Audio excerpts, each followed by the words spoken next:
Welcome back to the channel, guys. Lee here, Gold Shift Garage.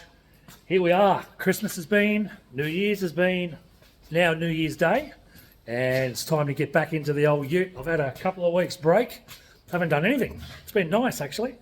So we're going to get back into the rust repair, and then we're going to do some body work. We're going to get some filler and start filling all these lows that I've circled. I'm not sure if you can see that, but we're going to start filling those, start getting into some body work. All right, let's get into it. All right, we've just been doing some spot welds on all those patch panels that I made up in the last episode. So I've pretty much tacked them all on now. There's one remaining, but I've left that off. I just wanted to talk about this welder. It's a Unimig Viper 135, like a multi-combo. So I've been playing around with the settings because the first patch I did, I think I had it up too high, so too hot, or the wire speed was too quick, and I was just blowing holes. So I sort of backed it down, and I'll show you what they look like now compared to the very first one, because that was shit. So, but if any of you have, like this one here, like a Unimig 135 combo, let me know what settings work for you guys on 0.9 sheet metal. All right, so we've just done some patches. Here's one up here. That's just tacked in place. So I'll go back over all that. One down there, which I've fully put in, so that's good. That's all done. Another one up here, which is just tacked in place. So we'll go around and we'll fix that one up. That's our next job. And the old rusty sandwich we've covered up now. And this is her, that's how she come up. So that's actually not too bad, just sitting there at the moment, but we'll go around and fix that, get the grinder onto it. Righto, I'll show you the settings we got here on the Viper. So I'm using 0.8 wire, so that's set to 0.8. MIG setting, and we've got our switch. So max, minimum, about 50%. So that's the setup. Look, even the gas, I think litres per minute's around that 12, which I think should be fine. But yeah, some of the holes, I'll show you some of the holes. Like we'll just have a look up here. If it'll focus on that, there you go. So it just seems to punch a hole in it. So it'll work every once in a while, and then it'll blow a hole. So maybe my earth connection's not that crash hot on this either. So it seems to be working better down when it's connected there, because I mean all those spot welds come out pretty good.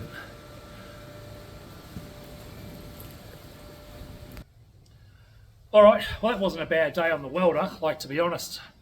I had to figure out a lot of stuff, from settings, blowing holes through the sheet metal.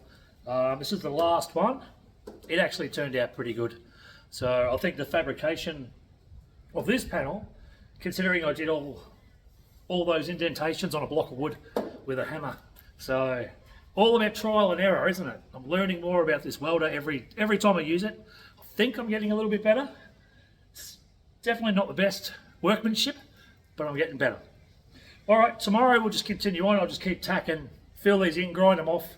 It's probably a little bit boring to watch, so I might film maybe a little bit of this one. I'll do all the rest and we'll see the final product. But we're getting there, hey, we're getting there. All right, see you tomorrow.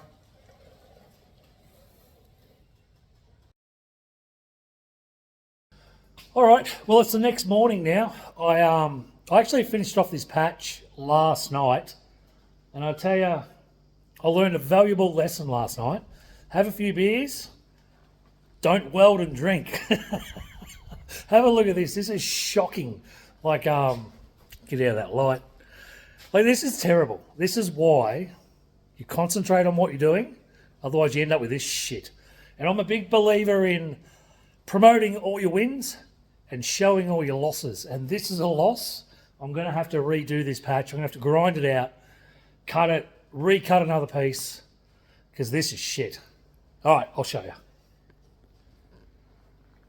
All right, well, let's go in and have a look at this, because this is atrocious. Look at the gaps on this.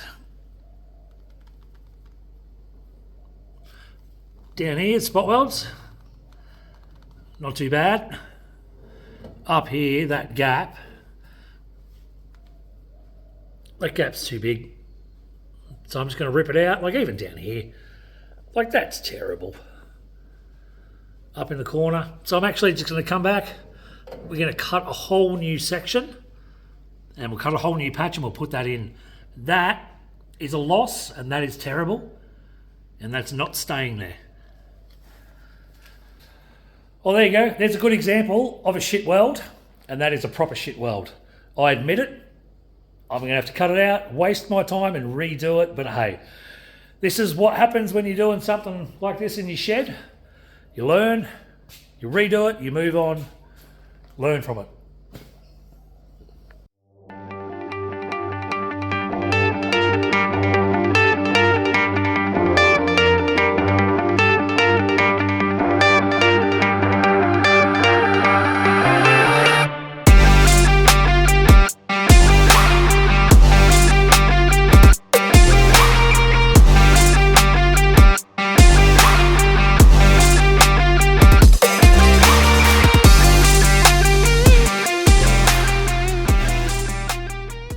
All right, I've cut out another patch and I've just tacked that in place and just ground it back a little bit to see how it looks. Now that's a lot better, a lot tighter than the last one. So pretty happy with that. Right, I'll continue filling that and then I'll show you the end result. Thanks for watching. I hope you're enjoying the journey of the WB build. If you like what you see, hit that subscribe button, smash the like button, drop a comment. It all just helps for the channel to grow with the YouTube algorithms. So thanks for watching. Appreciate it. Enough of the chit chat. Back to it. Righto, just thought I'd show you how I do my templates for these patch panels. Oh mate, look, it's pretty straightforward. So I actually mark out the piece I want to cut and then I do a stencil like this. So I cover it in tape, mark it out, peel it off and then stick it on to some manila folder that I pinched off the kids inside. Yeah mate, stick it to the back of that and there's your template, and then you can do whatever you need after that. But what I didn't do on this piece that I wrecked, so I actually marked it out and I cut exactly on the inside line of that template. So it actually made it, I don't know if you can see that, but I've cut it on the outside of my markings, so it gives me a little bit of play. Whereas the first time round, that was the first template I actually made. As you saw, it was shit. It was left too big of a gap, and I just with my skill set, I just couldn't weld that gap. So that's how I go now. Cut it a little bit bigger, gives me a little bit of play. I can manipulate that patch panel to exactly where I want it, tack it in there, happy days. Cheers.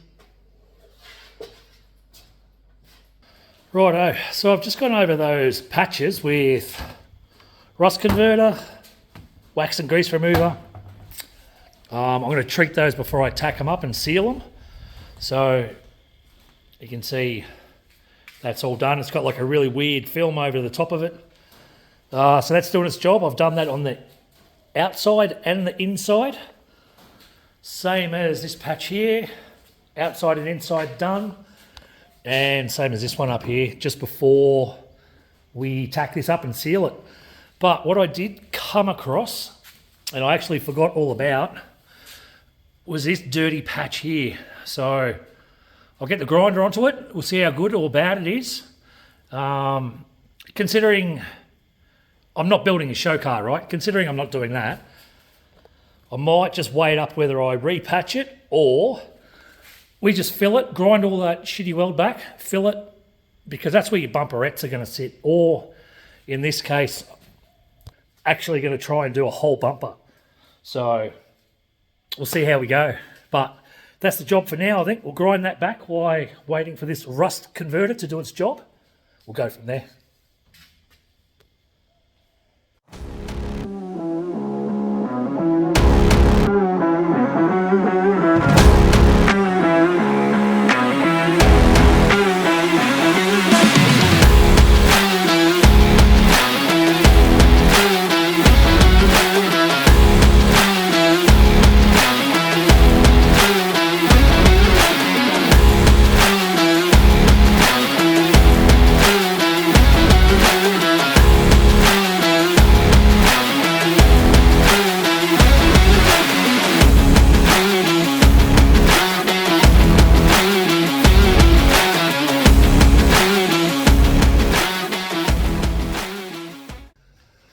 All right, so we've uncovered a few more dodgy patches, you would say, that need to be addressed.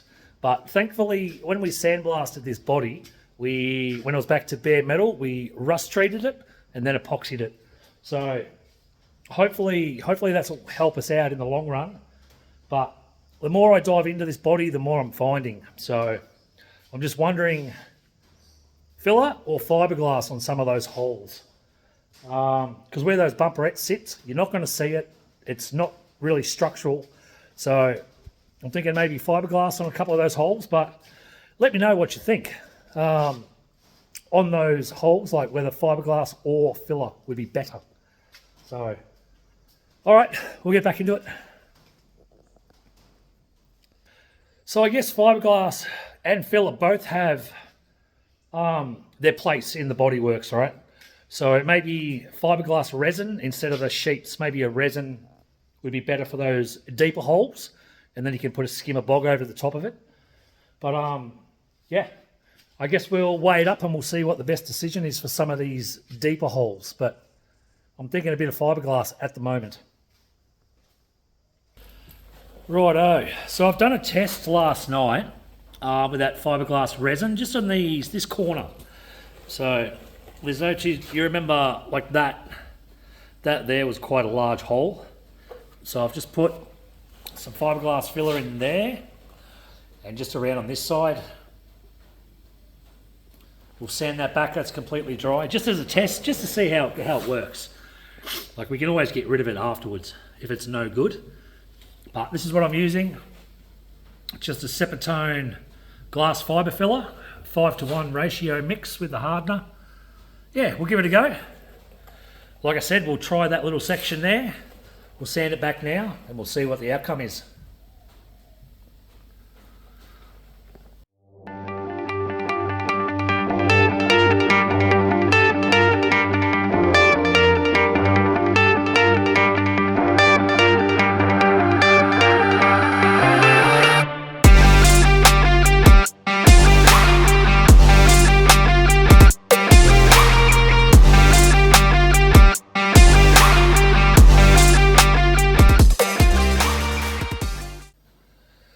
All right, we've ground that back now. We just used a flap disc, 120 grit on a grinder.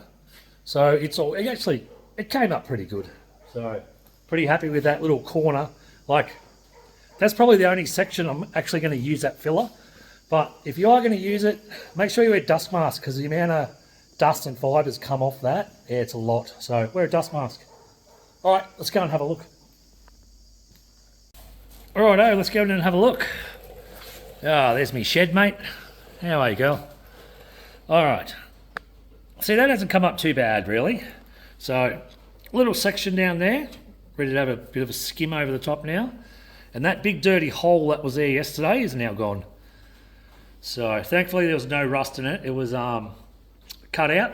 And then whoever owned it before me, filled it, but it was a shit fill. So, hopefully this one's a bit better. And then just on this corner around here. And that, I think, will do for that filler. I'm not going to use it anywhere else, just for that big. Basically just for that. Well, thanks for watching. I hope you've enjoyed this episode of the WB build. We didn't get as much done as I wanted to, but I'm pretty happy with where we're at, to be honest. Every day out here has been 36 plus, family sick. So anyway, next episode, hopefully the floor pans have arrived, the back shelves arrived, and we'll start getting into some cab work. So a fair bit of welding and patching on that one. Time permitting, we might even give these brakes and the whole front assembly a bit of a going over as well. So thanks for watching. See you on the next episode. Cheers.